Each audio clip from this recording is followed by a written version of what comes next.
Welcome to Confessions of a Parent Coach. I'm Coach, a mother of four, and potty talker, Ann Kaplan. This is the podcast where I confess something from my own parenting and coaching life, teach a lesson around it, and answer your questions.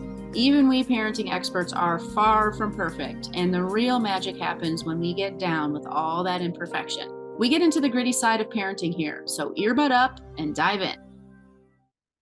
Welcome into another episode of the podcast, listener. I am excited to be here with you again this week. It is a chilly, chilly day, even though it is well into summer at this point up here in Michigan. A lot of you know that I spend my summers and on a lake in Michigan. It's the same place that I host the fall retreat every year. It's my happy place. It's my place. I cannot wait to be here. Maybe not year round, but most of the time. I'm biding my time till my kids get out of school in Colorado so that I can have a little bit more freedom with how much time I can spend up at the lake. So we're up at the lake right now and it is a chilly day. It is like 60 degrees. I am wearing leggings and fuzzy slippers and a sweater. I even have, if you're watching me on the podcast or on the YouTube video, you can see I'm also wearing even a long john shirt underneath my sweater. It is a cold day. So, what better time than now to snuggle up and record a few podcast episodes for all of you? And that is what I'm doing. So, if you get your podcast by watching the videos, you're going to see me wear the same outfit for three podcasts in a row. Don't tell anybody. What I want to talk about today is actually, believe it or not, I sent an email out, I don't know, a couple months ago at this point, that was basically like this is the fundamental kind of core of my entire coaching practice. It is the crux. Like if you can get what I'm about to tell you today in this podcast, you are going to be, you're going to have all the secrets.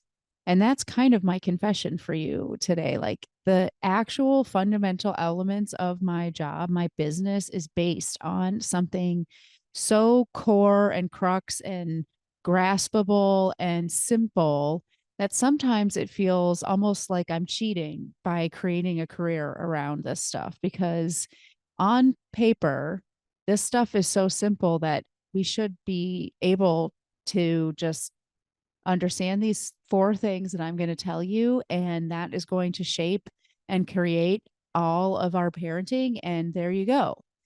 But in the email I sent out a couple months ago, and today I'm going to say it again, it is simple but not easy. If it were simple, all my clients would work with me for one day. You'd work with me for one day. I would teach you these four things, and then that's it. You'd be like, great, cool. I've got all my ingredients, and I don't need you to teach me how to bake a cake. I've got my flour, I've got my sugar, I've got my butter, I've got my milk. Bye. But unfortunately, it's not that easy, and it's not a cheat. My business is not a cheat. I know that. These things, even I, who do know these four things and teach them every single day, still need support and accountability and help doing my own personal work so that I can actually embody these four things in my parenting. But I'm going to kind of teach you these four things and show you not just what are these four principles, but what comes from these four principles today. So buckle up because this is it. After you listen to this podcast, you're going to be the world's best parent and never need help or support from me ever again. You'll never even need to listen to one more podcast episode. So here you go. Sharpen your pencil. Get ready. um, so these things that I'm going to teach you today are so sort of fundamental that they are part of the very first module of the curriculum that my clients get. They're something that we come back to over and over and over again throughout our work, every single thing. And challenge you, if you're a client of mine listening to this, or if you've been a podcast listener or my email or blog reader for a really long time, I challenge you to sort of find a random thing that you've learned from me and see how it complies with these four things. Okay. Are you ready? And I'm going to teach you, I'm going to give you the shortcut of all this stuff. Right. So the first one, I'm going to teach you one word for each one so you can kind of remember them forever. Okay. Are you ready? The first one is that the only person we have the ability or right to control is ourselves. So I always say control. That's principle number one. The the only person that we have the ability, and I always say the ability or right to control is ourselves. So control is number one. The second is all human beings outside of infancy are craving autonomy, independence, agency. You see that? So that second one I always say is autonomy. So control and autonomy. The third one is the most lasting and profound kind of learning comes from experiences. So experiences is number three. So we've got control, independence or autonomy, experiences. And the last one is neutrality is the key to everything. When we are amped up and stuff like that, we ruin all of we could be complying with those first three things, but it will be negated by our emotional intensity, our disruption, our dysregulation, right? So let's go over that one more time, right? Control, autonomy, experiences, and neutrality. Those four things are your cornerstone, your building blocks of every single healthy parenting decision, parenting action, parenting behavior, parenting skill. Everything comes from those four things. You could literally write this on a post-it note, by the way, and have it on your bathroom mirror to remind yourself every day. Control, autonomy, experiences, neutrality. And let's think about, I'm going to go into each of those a little bit more deeply. And then we're going to talk about like, okay, well, what comes from each of these things? So let's talk about that first one, the control one. The only person we have the ability or right to control is ourselves. Really, really think about that. Because when you actually embody that, when you actually truly believe that, first of all, it redefines every single idea of parenting that most parents have. If the only person we have the ability to control is ourselves, if the only person we have the right to control is ourselves, what are we even doing as parents? It literally turns most people's definition of parenting on its head, because most of us think about how to control our kids, how to control their behavior, how to control even what the outcome of their lives are. Like sometimes I ask my clients what they're looking for from parenting or from working with me. And it's, I just want my kid to grow up to be a good person. Okay, well, that's none of your business. Is that kind of like a little bit of a bitch slap for me to say that, right? But your kid gets to decide what kind of person they are when they grow up. And one of those choices is to be a dick. It's your kid's right to decide that the way that they're going to be or the kind of person they're going to be in this life is a dick. You don't get to pick. So, how much of our parenting is in total violation of that? This one principle, I always say it first because I mean, it's something that we all have said a million times. Like you can only control yourself. You can't control what other people are going to do. You're not in control of that. Blah blah blah blah. We say it all the time. How many times have you like gone out, for happy hour with your girlfriends and complained about your mother-in-law or your kid even, or somebody, in your life that you're working with or whatever, and been so frustrated. And how does it all end in the end? Well, you can only control yourself. I can't control that, right? We know that it's true that we can only control ourselves, but we parent in direct opposition to this, like literally arguing with reality all the time. Now let's think about what kind of new parenting comes from truly embodying this principle. We start to focus on how we respond to behavior instead of focusing on how to make the behavior stop. I'm going to say that again because it's so profound, I think. We start to focus on how we respond to behavior instead of focusing on how to make the behavior stop. That is a huge shift. If my child's misbehaving and I can't control that, but I can control myself, my focus needs to be on myself. My focus needs to be on what are my boundaries? How am I going to enforce those boundaries? How do I take care of myself when someone's behaving this way? How do I protect the sanctity and sanity and peace of my home? These are the questions that actually have answers instead of how do I make my kid stop it? You can't. You can't make them stop. You can't control anyone but yourself. And when we make that shift, two huge things happen. Well, first of all, we actually start to affect change. It's ironic that we actually wind up changing our kids' behavior by focusing on our behavior. That is so much more likely to shift our kids' behavior because they will start to choose different behaviors for themselves in response to how we show up, right? So, number one thing that happens when we embody this is that our kids' behavior actually does start to change. And also, we minimize power struggles and the dysregulation that we bring to parenting. If you're beating your head against a wall, arguing with reality, it makes perfect sense that you're losing your mind all the time. But if we shift our focus to, I actually have a ton of power here, I'm going to focus on the things that I actually can control and how I show up in this situation. That feeling of being out of control, disempowered, sort of like driven mad by our kids, it really minimizes. So think about this. Think about how much shift and change has come just from this one principle alone. We only have the ability or right to control ourselves. Now, let's go on to the second thing. Your child, all humans, your kid is seeking independence and control. That's that independence piece, that autonomy piece. All people want agency and power and control and independence and autonomy in this world. So once we recognize this, well, what shift in parenting comes from that? Well, we stop bossing our kids around all of the time. And instead, we start using parenting that encourages our kids to make great choices. We start parenting in ways that encourages our kids' autonomy because you can't fight your kids' autonomy. It is biologically baked in. That's like trying to stop your kid from growing pubes when they go through puberty. You can't stop it. It's written on their DNA and it is going to come out.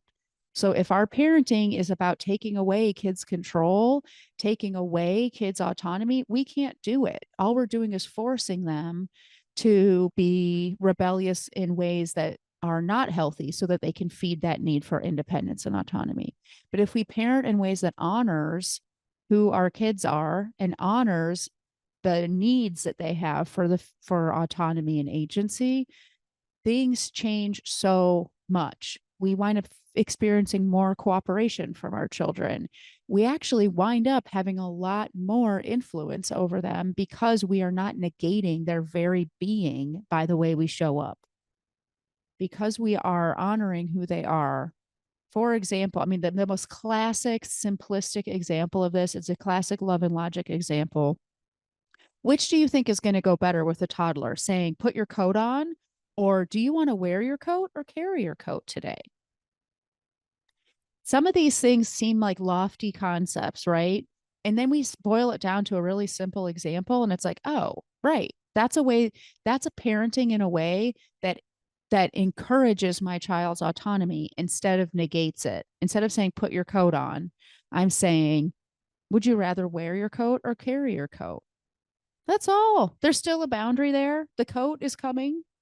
It's a cold, cold day here in Michigan. You will have a coat, but I don't say you will have a coat. I'm in charge of you. You have to listen to me. You have to do what I say. When we say something like, do you want to wear your coat or carry your coat? The possibility for cooperation, the possibility that we are not, sort of tripping the wire in our kid's head that says I'm out of control and someone else is dominating me, those odds are so much more in our favor just from that one thing. So I want you to know that these principles, they are lofty and they are complex, perhaps, in the sense that, oh my gosh, there's a whole world of parenting out there. And how do I apply all of these things? They're actually quite simple in two ways. They're simple, meaning it's just one sentence. That's just the way the world works. All people crave autonomy. That's not complicated. It's really true. And I bet when I say it, you're like, yeah, that's true. I know that's true. It's a feeling of truth. We complicate it by arguing with reality and trying to, swim upstream with our kids and stuff. But also, it's simple in the sense that there are very simple examples or applications of this stuff that's not about, solving some really complicated math equation here.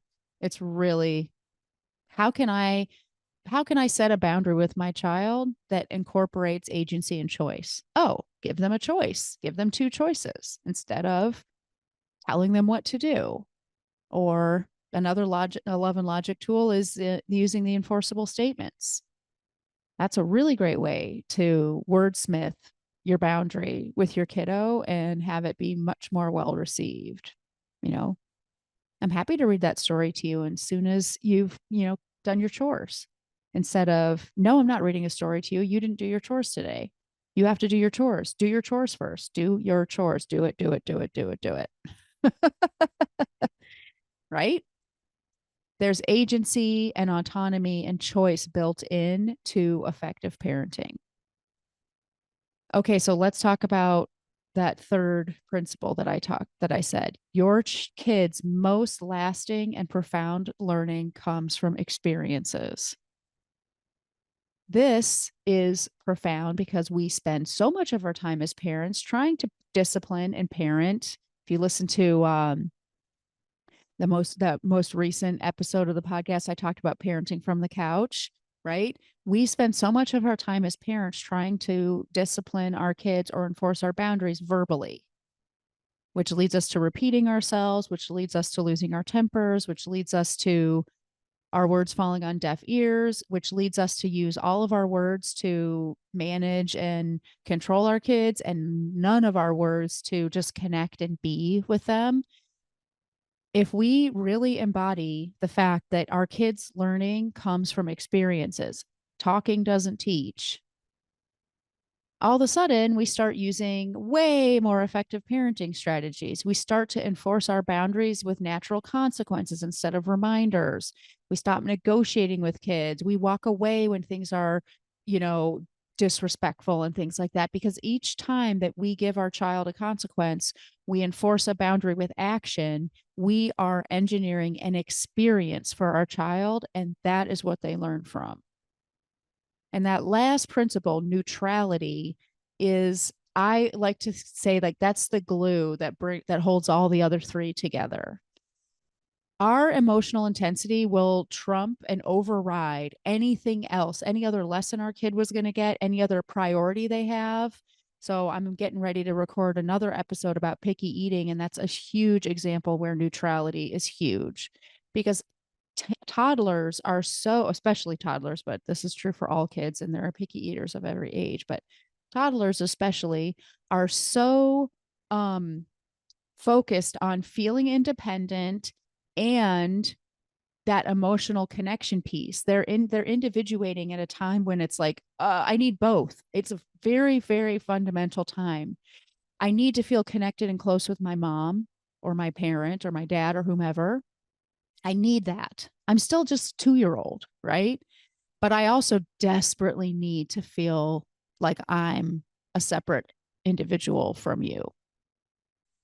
And because I am experimenting with this, like, autonomy and agency that I'm creating for myself, I'm still kind of just dipping my toe in the water of that. It doesn't seem like that sometimes when toddlers are throwing tantrums. I know it doesn't seem like they're dipping their toe in anything, but they are. They're sort of pendulating between, I'm independent, I do it myself, right? And I love you, mommy, and I want to climb in your lap and read me a story and hug me and kiss me. And I want both of those things at the same time. So they are constantly, and this is true, once again, true for every age kid, just toddlers are just such a clear example of it. There's not a whole lot of masking going on. So toddlers are such a great example of, at the same time that I want my independence, I care deeply about maintaining and not losing my connection and attachment to you. So your emotions are going to be the number one highest North Star that I'm looking at as a toddler. And so picky eating is such a great example of this neutrality being huge, because even though I want to be independent, I also want you to be I want to get emotion from you. I feel connected. Human beings crave intensity, energy, and emotion from the people around us. That's how we know we matter to them. And negative attention, energy, and intensity counts just as much in our mind as a sign of connection. So when you get mad about your kid not eating their spaghetti, that is a huge reward. It is way more of a reward than the reward of eating my spaghetti. Like, I would rather be hungry and piss you off. Actually, as a toddler, that is a true statement, because the strokes I get from pissing you off greatly outweigh whatever satisfaction or enjoyment I would get from eating my dinner. Neutrality is key. I just illustrated that with, around picky eating and with a toddler, but it never goes away. It never goes away. How much time do we spend in these like really juicy fights with people and power struggles with our partner, or maybe holding a grudge against, whomever, where if this person just didn't get riled up by what we were doing, probably we would move on a lot faster. Intensity is something that human beings crave. We're drawn to it like moths to a flame, and we're kind of indiscriminate about what kind of intensity we're looking for, especially when we're young. So that neutrality piece is key, because once we're amped up, our kids will focus on our intensity instead of learning anything. And also, when our kids are amped up, their dysregulation blocks their ability to learn. So if they're upset because we're upset, whatever we're trying to teach them while we're upset is not penetrating. All they're focusing on is how upset we are, and they're getting dysregulated because of that too. So staying calm is that glue. It's that secret sauce. And when you combine all four of these principles, what is created is non-punitive, attuned, tuned into our kids, relationship-based parenting. And that is pure magic. It is unbelievable what you can create when you show up this way, when you actually are honoring all four of these principles. The kids' behavior improves, our relationship with our kids improves.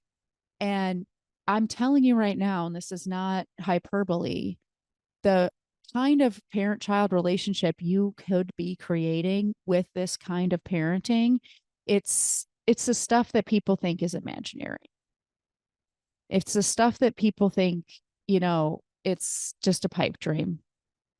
That a lot of people think that the outcome of this kind of parenting, the beautiful relationships, the cooperation, I'm living the dream right now with several of my children, the smooth and healthy and enjoyable adolescence that is possible with our kids. It's the stuff that most people think is impossible, and it really isn't. It requires us to do our work, right? Like, all four of these principles, I bet you didn't disagree with any of them. I bet when I said all of them, you're like, oh yeah, I already knew that. Or yeah, that makes a lot of sense. Or I totally agree with that. Or heck yeah, I have seen examples of that in my family. And if you look at your parenting and ask yourself, how well does my parenting actually fit with all four of these things? Probably it misses the mark sometimes. And the reason why is because this stuff is simple, but it's not easy. And the reason it's not easy is because we have to do our own healing, our own work, to be able to actually relinquish control, to be able to actually make a new definition of what parenting is. If it's not about controlling our kids or engineering an outcome for them, what is it about? Right? It requires us to do the reframe. It requires us to do the hard stuff. It requires us to sit in discomfort. But if you're willing to do that, the outcome is magnificent. It is mind blowing. And I can't think of anything in this world that's worth working this hard for and doing this work for. I know for sure, I could speak for myself. If I didn't have kids, there is so much self growth that never would have happened with me. I'd probably be the same person I was about 10, 15 years ago, because The work is challenging. It requires us to confront stuff. And I really don't know anything else on earth that would have felt worth it to me to do that kind of hard work. But with my kids, it's totally different. It's like, I refuse not to do this work for them. Like, I am not going to be the reason why things aren't the way they could be between us. And that means that I have to put on my big girl pants and do hard shit. And that's fine because I'm ready for it and it's worth it. So if you feel that same way, you're my person. We are destined for each other and we should be talking to each other. So set up the free discovery call. You hear me talk about it almost every week on the podcast. The link to set it up is in the show notes. I cannot wait to sit down and hear your story. Let's figure out what your work is, where you are nailing it with these 4 principles and where you're off the mark with these 4 principles. What does the roadmap look like to this relationship with your kids that you just are only dreaming of right now? Have a great week, everybody, and I will talk to you soon. Bye. The episode is over, but there's more waiting for you. You can grab my free workbook, Getting Kids to Listen the First Time, that walks you through the fundamental principles I teach all of my clients and applies them to this very universal parenting challenge. So if you're sick of repeating yourself all day long or just want to learn more about my style, you'll definitely want to go to bit.ly/kidswholisten. And if you're ready to work with me, let's meet. Set up a free call at bit.ly/Kaplan call, and let's create an action plan that gets you exactly where you want to go. And of course, links to all this goodness are in the show notes. Thanks for joining, and I'll see you next time.